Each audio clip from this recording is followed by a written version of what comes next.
जय श्री राम। कैसे हो आप सब लोग। मैं सबसे एक बहुत ही छोटी सी बात शेयर करने के लिए आज मैंने एक वीडियो बनाया है।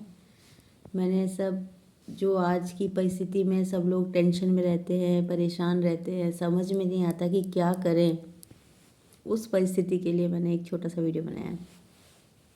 देखिए, हम कोई भी व्रत करते हैं, पूजा पाठ करते हैं, है ना, ये सब बातें करिए, लेकिन इनके सबके साथ साथ सबसे इम्पॉर्टेंट चीज़ ये है कि पहली चीज़ है जो हम अगर फॉलो नहीं कर रहे हैं तो फिर हमारे जितने भी व्रत कर रहे हैं, फास्ट कर रहे हैं, जो भी हम तपस्या कर रहे हैं, उसका कोई फ़ायदा नहीं है। सबसे पहली चीज़ ये है कि हम अपने हृदय के अंदर ये बात बिठाएं कि सब में भगवान है, कण कण में भगवान है, और सबका सम्मान करें, सबकी रिस्पेक्ट करें, प्राणी मात्र के लिए दया रखें। ये सबसे इम्पोर्टेंट है। अगर हम भगवान को भोग लगाए ना लगाए, सब में जो भगवान है उनको प्रेम से अगर हमने खिला दिया तो प्रभु तक भोग पहुंच गया। ये भावना समझनी सबसे ज़रूरी है। जब प्रहलाद जी तपस्या करते थे, हर वक्त हरि नाम लेते थे। कलयुग जो होता है वो नाम अधारा है। कलयुग में सिर्फ नाम जप करने से ही बेड़ा पार हो जाएगा, और नाम जिन्होंने भी जपा है वो बहुत ही श्रेष्ठ भक्त है। जिसे कहते हैं श्रेष्ठ भक्तों की श्रेणी में वही आए जिन्होंने हर सांस में ईश्वर के नाम का जप किया है। प्रहलाद भक्त जी ने हर सांस में नारायण नाम का जप किया था, नारायण नारायण नारायण। और जब उनके पिता हिरण्यकश्यप ने पूछा कि तुम्हें प्रभु सब जगह दिखाई देते हैं, तो उन्होंने कहा मुझे सब जगह दिखाई देते हैं। तो हिरण्यकश्यप ने कहा क्या इस खंबे में भी भगवान है, तुम्हारे नारायण इस खंबे में भी है? तो उन्होंने कहा हाँ, हर मतलब सिर्फ पेड़ पौधे, जीव जंतु, हर आत्मा में ही ईश्वर नहीं है, ईश्वर इस खंबे में भी है, सब जगह है। तो उन्होंने फिर उस खंबे को तोड़ा कि अगर इसमें ईश्वर है तो अभी प्रकट होंगे। तो नरसिंह रूप में अवतार लेके नारायण जी ने दर्शन दिए, और फिर उन्होंने उसका वध भी किया। और फिर प्रहलाद भक्त को ही प्रेम करके वो वापस शांति हुई, क्योंकि भगवान जो है वो अपने भक्तों से सबसे ज़्यादा प्रेम करते हैं। ये उन्होंने लीला करके बताई थी। इसीलिए श्री राम जी भगवान जो है वही प्रभु ने ही जब हनुमान रूप लेकर भक्त रूप लिया तो उनकी महिमा ज़्यादा है, क्योंकि भगवान भक्त के अधीन होते हैं। मतलब श्री राम प्रभु हनुमान जी के अधीन है। सच्चाई यही है। इस हालांकि राम हनुमान एक ही हैं, सब कुछ एक ही है, लेकिन वो लीला करके हमको बता रहे हैं कि भगवान का भक्त रूप की महिमा भगवान से भी ज़्यादा बताई गई है। इसलिए भक्ति में बहुत शक्ति होती है, और भक्ति का मतलब यही है कि सबसे पहले भक्ति वो है कि जिसमें कि आपका मन किसी के लिए गलत सोचे ही ना, अच्छा सोचे सबके लिए। गलत विचार आ सकते हैं, क्योंकि भगवान ने क्या है कि माया भी बनाई है। तो माया का क्या खेल होता है, ये एक तरीके का समझ लो कि जादू है। भगवान ने एक छोटा सा जादू बना रखा है, माया। अब वो भगवान ने बनाई है तो वो भी पावरफुल है। तो वो क्या करती है कि मनुष्य का जो मन है वो उसको चंचल बना देती है। कभी वो सोचेगा मुझे ये चीज़ मिल जाए, वो चीज़ मिल जाए, है ना।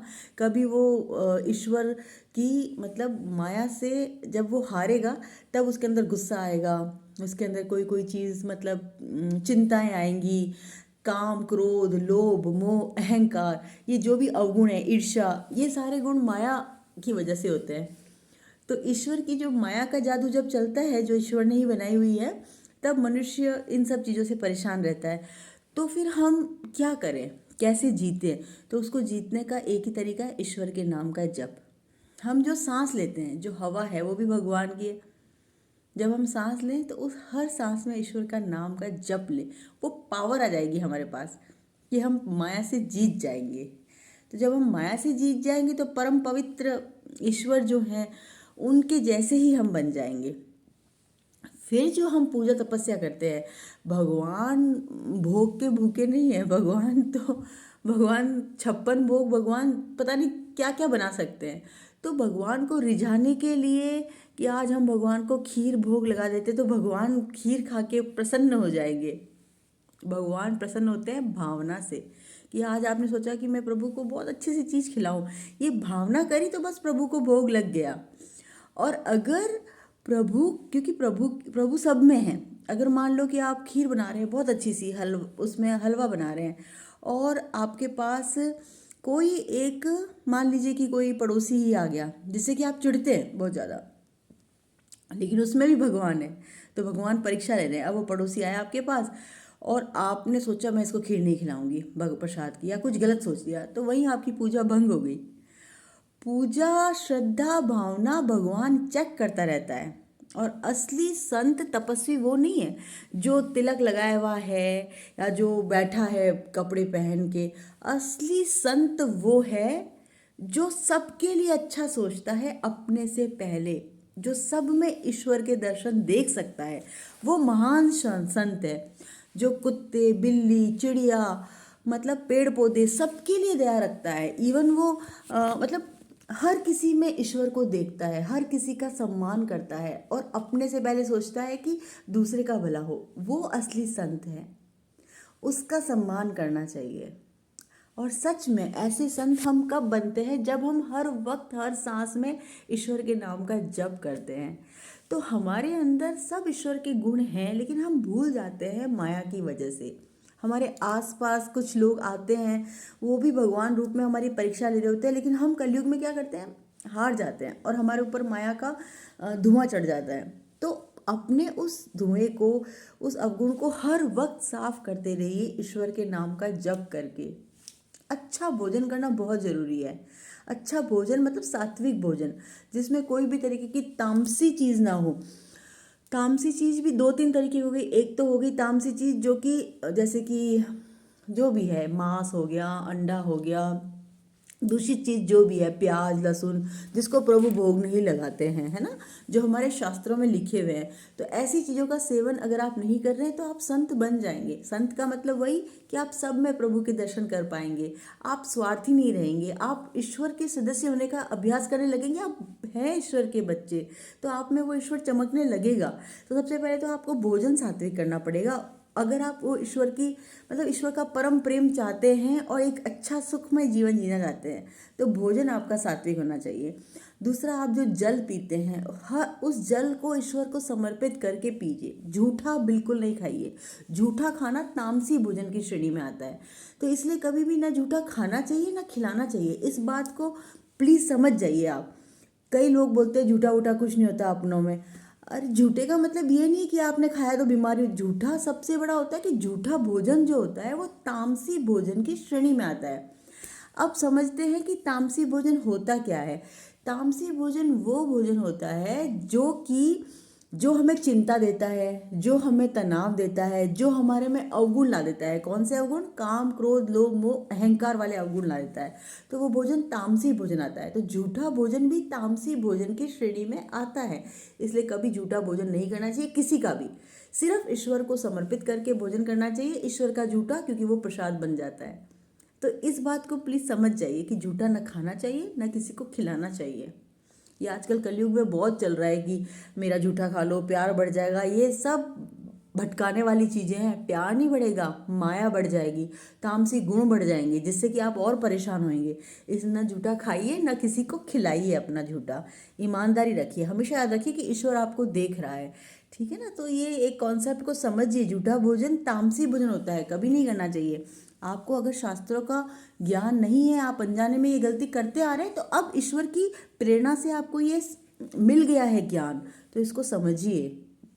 अगर जीवन में सुख शांति चाहते हैं तो तामसी भोजन न कीजिए, न करवाइए। ठीक है? और हवा, हवा हर सांस में राम का नाम। जल पीते हैं तो ईश्वर का नाम लीजिए। सबका अच्छा सोचिए तो आपका अच्छा होगा। हर वक्त ईश्वर का कैमरा आपको देख रहा है, इस बात को याद रखिए। और आप अपने अच्छे कर्म करेंगे, परम पवित्र चरित्र के साथ रहेंगे, तो आप खुद भी शांत रहेंगे और नो डाउट कि आपको सम्मान तो अपने आप ही मिलेगा। तो बस एक छोटी सी, मैंने कहा चलिए आज आप सब से बात करूं कि हम पूजा पाठ, हवन, कीर्तन ये सब कुछ करते हैं, लेकिन हम बैठ कर कीर्तन में भी अगर किसी औरों की निंदा कर रहे हैं, बुराई कर रहे हैं, तो फिर वो इतना फल नहीं मिल पाएगा। फल तो मिलेगा क्योंकि आप ईश्वर का नाम ले रहे हैं, तो ईश्वर का नाम लेने वालों को पुण्य तो मिलता ही है। लेकिन थोड़ा सा जब इतना कर ही रहे हैं तो ये बात भी सीख जाइए कि ईश्वर के ही बच्चे हैं सारे, और दूसरों में अवगुण देखने की बजाय गुण देखिए। सब में गुण होता है कि नहीं। जैसे मान लीजिए दिन है, अब कोई अगर बंदा होगा, कोई भी एक अच्छा इंसान होगा, तो वो बोलेगा दिन प्रकाश देता है, सूर्य का प्रकाश देता है, दिन में हम सब कार्य कर सकते हैं, है ना। दिन कितना ज़रूरी होता है। यही अगर हम निंदा करने बैठे हैं तो बोलेंगे दिन में तो भैया धूप लगती है, ये होता है, दिन में हम, रात में हम आराम से सोते हैं। अब रात का ये गुण है कि वो हमें अंधेरा करके हमें सोने का आराम देती है, तो दिन का भी अलग गुण है, रात का भी अलग गुण है। तो सबका अपना अपना कुछ होता है समय, उसको समझना चाहिए। सब में कुछ ना कुछ गुण होते हैं, तो अवगुणों की तरफ ध्यान न देके गुणों की तरफ ध्यान दें, और सब एकदम खुश रहिए। और खुश रहने का एक ही फॉर्मूला है, वो ये है कि हमेशा ये सोचिए कि सब में ईश्वर है, ईश्वर लीला करते हैं, और हमें हमेशा सबका अच्छा सोचना है। जय श्री राम।